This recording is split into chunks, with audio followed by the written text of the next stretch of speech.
नमस्कार साथियों।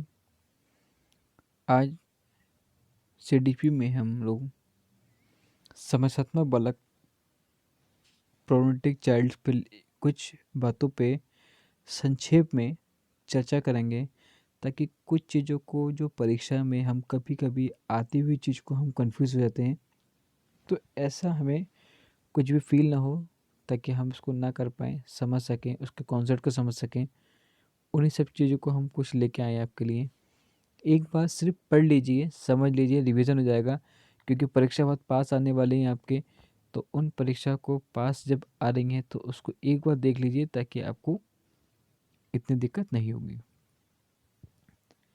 संवेदनात्मक बालक उस बालक को कहते हैं जिसके व्यवहार में कोई ऐसी असामान्य बात होती है जिसके कारण वह समस्या बन जाती है, जैसे चोरी करना, झूठ बोलना आदि।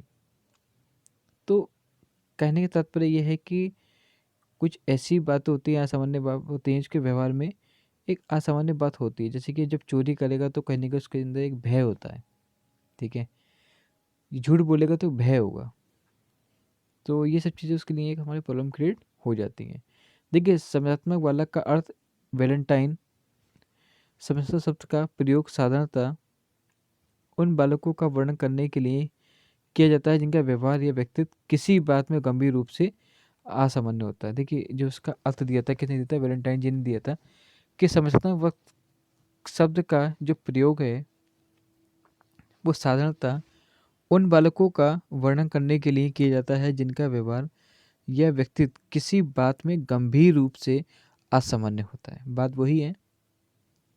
समस्यात्मक बालकों के प्रकार देखिए, टाइप्स ऑफ प्रॉब्लम चिल्ड्रन की क्या है। देखिए, चोरी करने वाले, झूठ बोलने वाले, क्रोध करने वाले, एकांतर पसंद करने वाले, मित्र बनाना पसंद ना करने वाले, आक्रामककारी व्यवहार करने वाले, विद्यालय में भाग जाने वाले, भयभीत रहने वाले, छोटे बालकों को तंग करने वाले, कक्षा में देर से आने वाले। ये सब चीज़ें क्या है, ये इनकी डिसएडवांटेज हैं, जो ऐसी चीज़ें नहीं होनी चाहिए। चोरी करने वाले बालक मतलब बॉय हु स्टिल्स चोरी करने के कारण अन्य विधि से अपरिचित, साहस दिखाने की भावना, अज्ञानता, चोरी की लत, आवश्यकताओं की पूर्ति आपूर्ति, माता पिता की अवहेलना, उच्च स्थिति की इच्छा कि हमें बहुत कुछ चाहिए, शॉर्ट्स में बहुत कुछ मिल रहा है हमको, हम अच्छे एक रॉयल लाइफ जिएँ, आप नियंत्रण का अभाव। अच्छा, इन सब का ट्रीटमेंट क्या है, ज़रा वो देख लेते हैं। देखिए, बालक में आत्मनियंत्रण की भावना का विकास करना चाहिए। बालक को विद्यालय में खर्च करने के लिए कुछ धन आवश्यक देना चाहिए। बालक पर चोरी का दोष कभी नहीं लगाना चाहिए। बालक की उसके माता पिता द्वारा अवहेलना नहीं की जानी चाहिए। बालक की सभी उचित आवश्यकताओं को पूरा करना चाहिए। बालक को अन्य व्यक्ति के अधिकारों का सम्मान करने के लिए शिक्षा देनी चाहिए।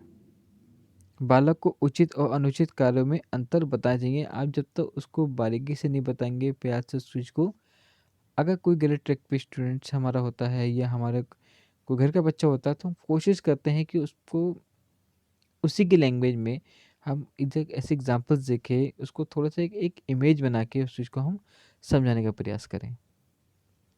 अच्छा, झूठ बोलने वाले बालक, झूठ बोलने वाले का कारण क्या होता है? देखिए, मनोविनोद, दुविधा, वफादारी, प्रतिशोध, मिथ्याभिमान, भय, स्वाद, ये सब किसके लिए बात चल रही है? हमारे झूठ बोलने के कारण।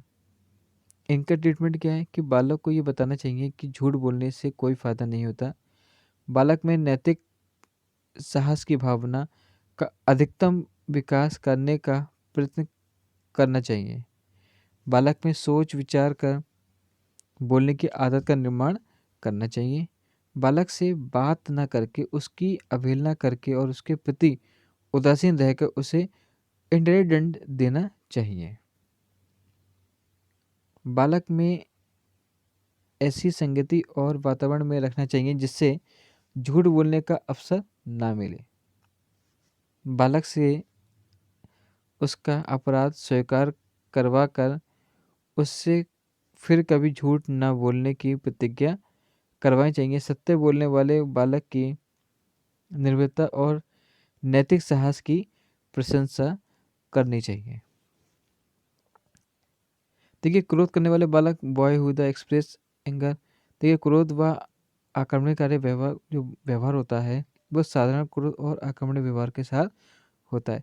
एक बार प्लीज़ इस चैनल को लाइक और सब्सक्राइब करना बिल्कुल ना भूलिएगा, बहुत ही इंपॉर्टेंट टॉपिक चल रहा है आपका। क्रो एंड क्रो क्या कहते थे कि क्रोध आक्रमणकारी व्यवहार द्वारा व्यक्त किया जाता है। कुछ बालक के आक्रमणकारी व्यवहार के मुख्य स्वरूप हैं मारना, काटना, नोचना, चिल्लाना, खरोचना, तोड़फोड़ करना, वस्तुओं को इधर उधर फेंकना, गाली देना, व्यंग्य करना, स्वयं अपने शरीर को किसी प्रकार की क्षति पहुंचाना आदि। अच्छा, क्रोध में आने के कारण क्या होता है कि बालक का अस्वस्थ या रोगग्रस्त होना। ठीक है, बालक में किसी के प्रति ईर्ष्या होना, बालक के खेल, कार्य और इच्छा में बाधा पड़ना, बालक को किसी विशेष स्थान पर जाने से रोकना, बालक को किसी वस्तु की का छीन लिया जाना, बालक का किसी बात में निराश होना, बालक के कार्य व्यवहार आदि में निरंतर दोष निकाला जाना, बालक का किसी प्रकार किसी कार्य को करने से असमर्थ होना, बालक के किसी उपदेश की प्राप्ति में बाधा पड़ना, बालक पर अपने माता पिता के क्रोधी स्वभाव का प्रभाव पड़ना। देखिए कोई भी चीज़ होती है जहाँ हम इसको इंटरफेयर आप जब करो जब वो चाहे। और सेकंड बात ये है कि किसी भी चीज़ के लिए उसको अच्छे से अच्छा उसको डील करो आप बच्चे को। उसकी संगति के लिए अब आपने क्या करा कि उसने कोई आपने पहले से फ़ोन दिला दिया, फिर उसकी शौक बढ़ गया, फिर उस चीज़ को सब चीज़ों को छीनना हो कुछ कर रहा हो तो फिर एक्सपेक्टेशन निकालेगा आप पे वो। तो कोशिश ये की जाए कि उसका कैसे ट्रीटमेंट करना चाहिए कि बालक के रोग का उपचार और स्वस्थ सुधार करना चाहिए। बालक को अपने क्रोध पर नियंत्रण करने की सलाह देनी चाहिए। बालक को केवल अनुचित बातों के प्रति क्रोध व्यक्त करने का परामर्श देना चाहिए। बालक के क्रोध को व्यक्त करके नहीं बल्कि शांति से शांत करना चाहिए। बालक के खेल, कार्य आदि में बिना आवश्यकता के बाधा नहीं डालनी चाहिए। जब बालक का क्रोध शांत हो जाए तब उससे तर्क करके उसे यह विश्वास दिलाना चाहिए कि उसका क्रोध अनुचित था। बालक के कार्य, व्यवहार आदि में अकारण दोष नहीं निकालना चाहिए। बालक की ईर्ष्या की भावना को संयोग की भावना में बदलने का प्रयास करना चाहिए। बालक के क्रोध को दंड और आक्रोधता का प्रयोग करके दमन नहीं करना चाहिए, क्योंकि ऐसा करने से उसका क्रोध और बढ़ता है। बालक को जिस बात पर क्रोध आए उस पर उसके ध्यान को हटा देना चाहिए। देखिए ये सब चीज़ें हमारे लिए बहुत ही महत्वपूर्ण है कि हम कोई अगर कोई चीज़ गलत है तो उसका ट्रीटमेंट क्या है, क्योंकि टॉपिक का नाम ही कहता है हमारा उपचारात्मक था, मतलब ट्रीटमेंट से रिलेटेड है पूरा। तो कोशिश कीजिए कि उसको पोलाइटली अच्छी अच्छी लैंग्वेज में अपने समझाने का प्रयास कीजिए, ज़्यादा रूडली नहीं। जहाँ बात गलती है उसको भी उसको एक ऐसा एग्जाम्पल से थीम के माध्यम से समझाने का प्रयास कीजिए। ठीक है, okay, thank you so much watching this video. ऐसी ही वीडियो आपके लिए और हम लाते रहेंगे। बहुत बहुत धन्यवाद। Keep it up.